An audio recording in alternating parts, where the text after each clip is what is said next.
Assalamualaikum warahmatullahi wabarakatuh. Izin memperkenalkan diri, nama saya Muhammad Jidan Akbar dan rekan saya Azalnya Nasbi kali dengan ini NIM 087. ya dan NIM saya 225031089. Di sini saya akan menjabarkan tentang laporan tugas besar suatu baja 2 saya tentang perencanaan struktur gedung 2 lantai. Untuk yang pertama akan dijelaskan langsung oleh rekan saya Asdad Alvin Maulana Hasbi Indramayu. Nah, untuk latar belakangnya yaitu sharing menekannya kebutuhan ruang pada kawasan perkotaan. Pendirian bangunan tinggi menjadi solusi efektif guna mengatasi terbatasnya lahan. Salah satu material yang banyak digunakan yaitu ialah baja. Sebab baja memiliki kekuatan yang tinggi, fleksibel, dan kaku pada struktur. Kondisi dapat dilaksanakan dengan cepat. Hmm.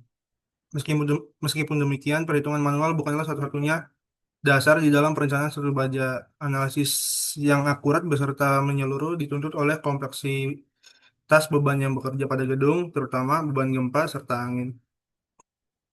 Oleh karena itu, suatu perangkat lunak khusus sangat dibutuhkan, seperti ETABS atau Extended Three Dimensia.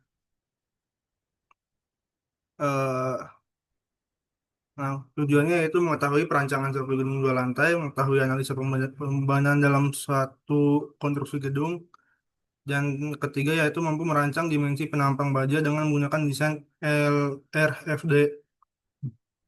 Untuk standar acuannya yaitu kami menggunakan SNI 031729-2022 dan SNI 1729 2020 serta SNI 1727 2013 dan profil baja PT Gunung Garuda.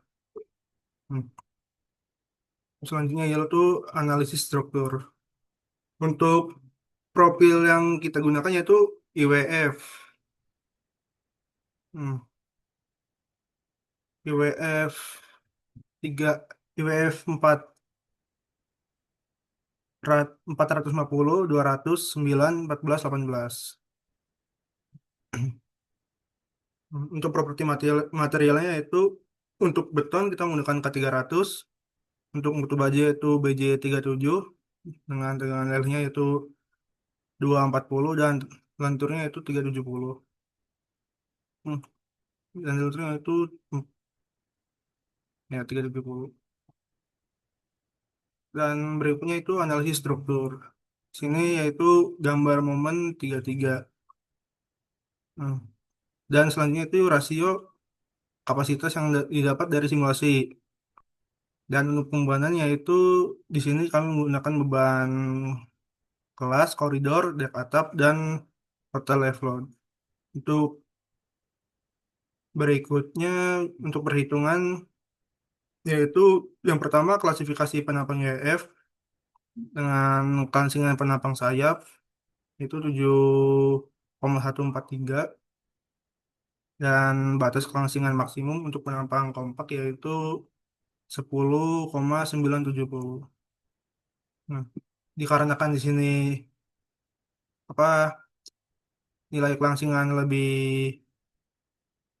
kecil daripada kelangsingan maksimum untuk penapang kompak yaitu maka di sini bisa disebut eh, profilnya kompak.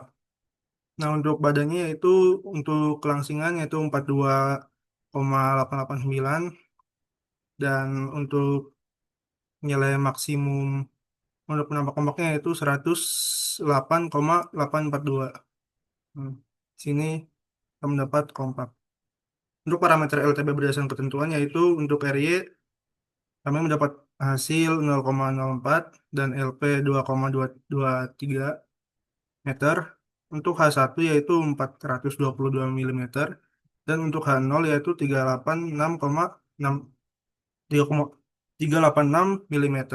Dan untuk J yaitu 742.709,3 dan untuk cewek yaitu 6,966 dan untuk RTS-nya itu kita mendapatkan 49,266. Untuk C-nya 1 pasti 1. Untuk LR-nya itu 4,13 mm. 4,13 meter. Nah, berdasarkan nilai Ln kurang dari Lp, maka persamaan masuk pada zona satu. Dengan rumus Mn sama dengan Mp sama dengan Fy kali Ze. Untuk nilai Mpex-nya itu kita mendapat 402,96 kilonewton dan pi Mpex-nya itu 362,664 kilonewton. Untuk momen P-nya itu 63,84 kilonewton dan PMP-nya itu 57,46 kilonewton.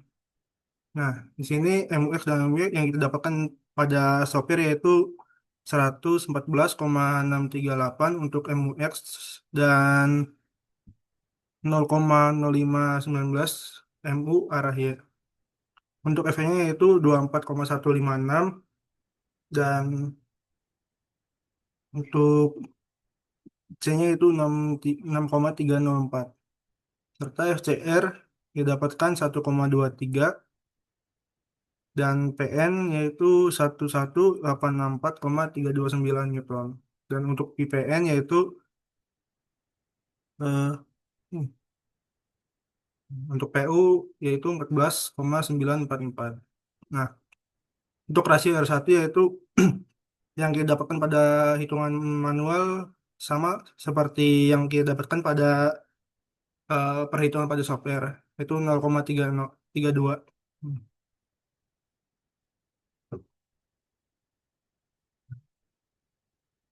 Nah, untuk selanjutnya itu akan dibacakan oleh teman saya.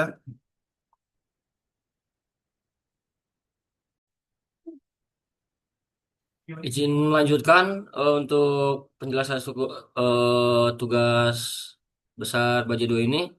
Di sini saya akan melanjutkan untuk bab tiganya itu pemodelan struktur. Jadi untuk pemodelan struktur ini dilakukan untuk mempresentasikan kondisi bangunan secara digital menggunakan perangkat lunak ETAPS. Jadi proses ini itu bertujuan untuk mempermudah analisis struktur, menghitung beban, memeriksa kekuatan elemen, dan serta mengetahui kinerja bangunan sesuai standar perencanaan yang berlaku.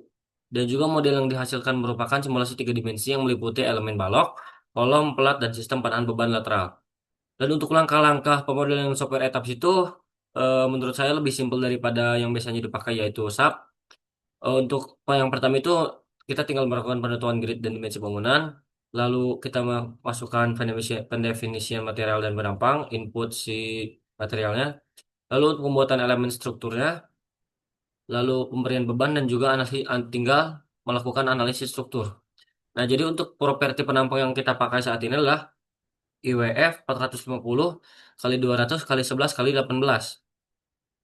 Alasan profil ini dipakai yaitu karena memiliki kekuatan lentur dan tekanan yang tinggi dengan berat yang masih efisien. Dimensi sayap yang cukup lebar meningkatkan kekakuan terhadap lentur, sedangkan badan yang memadai mampu menahan gaya geser. Dan juga profil ini umum digunakan pada balok atau kolom bentang menengah hingga panjang sehingga sesuai untuk kebutuhan struktur gedung yang dianalisis. Nah, jadi ini untuk ini rasio R1 pada modelnya. Lalu ini ada model bangunannya, yaitu kita bangunannya itu dua lantai. Dan ini untuk tampilan denah lantai satu, hasil analisis etap dengan output steel PM interaction ratio menunjukkan rasio interaksi gaya aksial dan momen pada kolom baja struktur gedung. Ini untuk tampilan denah lantai satu dan ini untuk tampilan denah lantai dua. Lalu kita di sini eh, tampilan 3D-nya itu hasil analisis etapnya berupa momen 3/3 diagram. Lalu di sini ada tampilan 3D mode, shape hasil analisis modal etaps untuk mode satu dengan periode 0,9195 detik. Nah, jadi ini untuk diagram hasil analisis etapsnya pada balok B63 dengan profil baja IWF 450. Di lantai satu yang menunjukkan gaya respon dalam shear V2 dan momen M3. Lalu ini untuk V3 dan momen M2 dan juga ini untuk axial force P dan torsion T. Jadi setelah dilakukan analisis struktur dan juga pemodelan struktur, didapatkan hasil untuk pemodelan struktur berhasil dilakukan dengan representasi elemen utama berupa kolom, balok, bracing, dan pelat lantai. Profil baja IWF yang digunakan memenuhi kebutuhan kekuatan sekaligus efisiensi struktur. Dan untuk hasil analisis bebannya menunjukkan bahwa struktur mampu menahan kombinasi beban mati beban hidup, beban angin, dan beban gempa sesuai standar perencanaan. Nilai deformasi dan gaya dalam yang terjadi masih dalam batas aman sesuai ketentuan SNI. Dan untuk rasio interaksinya, gaya aksial dalam momen PM interaction rasionya pada seluruh kolom bernilai lebih kolom bernilai lebih daripada satu yang berarti kurang dari satu yang berarti seluruh elemen kolom masih bekerja dalam batas kapasitas dan aman terhadap kombinasi beban yang ditinjau. Dan untuk diagram gaya galam baloknya, jadi sudah diperlihatkan distribusi beban yang sesuai dengan perilaku struktur baja dengan nilai maksimum masih lebih kecil daripada kapasitas nominal yang diperhitungkan. Dan untuk analisis modalnya didapat hasil yaitu 0,195 detik. Dan juga secara keseluruhan struktur gedung baja 2 struktur gedung tugas untuk baja 2 lantai ini yang direncanakan dapat dinyatakan aman, efisien dan sesuai standar perencanaan yang berlaku. Eh,